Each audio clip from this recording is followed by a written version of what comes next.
नमस्कार शेतकरी बांधवांनो, मराठी मीडिया या यूट्यूब चॅनलवरती तुमचं परत एकदा स्वागत आहे. मित्रांनो, काही ठिकाणी हलका ते मध्यम स्वरूपाचा तर काही ठिकाणी जोरदार पाऊस कोसळत आहे. दरम्यान आजही राज्याच्या विविध भागात जोरदार पावसाचा इशारा दिला आहे. हवामान अभ्यासक पंजाबराव ढग यांनी पावसाबाबतचा अंदाज जो आहे तो वर्तवलेला आहे. आज राज्यातील 14 जिल्ह्यात मुसळधार पावसाची शक्यता पंजाबराव ढगांनी वर्तवली आहे. जाणून घेऊयात सविस्तर माहिती ती कशी आहे तर राज्यातील बहुतांश जिल्ह्यात पावसाला सुरुवात झाली. काही ठिकाणी हलका ते मध्यम स्वरूपाचा तर काही ठिकाणी जोरदार पाऊस कोसळत आहे. दरम्यान आजही राज्याच्या विविध भागात जोरदार पावसाचा इशारा जो आहे तो दिलेला आहे. हवामान अभ्यासक पंजाबराव ढग यांनी पावसाबाबतचा अंदाज जो आहे तो वर्तवलेला आहे.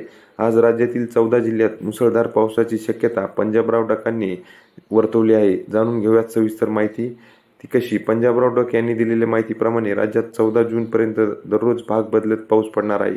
परंतु या कालावधीत सातारा, सांगली, सोलापूर, कोल्हापूर, अहमदनगर, नाशिक, छत्रपती संभाजीनगर, बीड, लातूर, धाराशिव, पंढरपूर या भागात मुसळधार पावसाची शक्यता आहे. म्हणजेच राज्यातील दक्षिणेकडील भागामध्ये चांगला पाऊस पडणार आहे अशी शक्यता पंजाबराव ढगांनी व्यक्त केली आहे. उर्वरित राज्यात मात्र खूप मोठा पाऊस पडणार नाही. तसेच 15 ते 16 जून दरम्यान पावसाची थोडीशी विश्रांती पाहायला मिळू शकते. राज्यातील अनेक जिल्ह्यात जोरदार पाऊस सुरू असून एप्रिल आणि मे महिन्यात दुष्काळाच्या झळा सोसणाऱ्या शेतकऱ्यांना या पावसाने काहीसा दिलासा दिलेला आहे.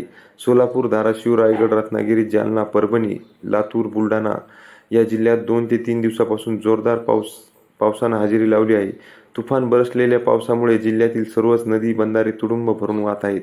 जलयुक्त शिवाराच्या माध्यमातून करण्यात आलेल्या बंधाऱ्यामध्ये मुबलक प्रमाणात पाणीसाठा जो आहे तो पावसाने उसंत घेतल्यानंतर जमिनीत पावसाला पुन्हा सुरुवात होताच खरीप पिकाच्या पेरणीला आता वेग येणार आहे. मागील वर्षीच्या तुलनेत यावर्षी लवकरच राज्यात पावसाला सुरुवात झाली असून जून महिन्यात मान्सून जरी महाराष्ट्रात दाखल झाला तरी एवढ्या मोठ्या प्रमाणात पाऊस राज्यात पडत नाही. सर्रास जून महिन्याच्या शेवटच्या आठवड्यात किंवा जुलै महिन्यातच राज्यात चांगला पाऊस होत असतो.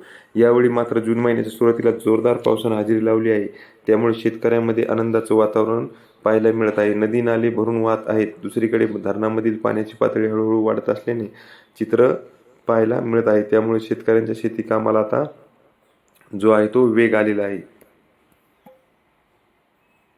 तर शेतकरी बांधवांनो, अशाच नवीन माहितीसाठी तुम्ही जर चॅनलवर नवीन असाल तर चॅनलला सबस्क्रायबर करून ठेवा आणि हवामानाच्या ज्या काही न्यूज असतील त्या सर्वात पहिले आपल्या चॅनलवरती तुम्हाला मिळायला मिळतील.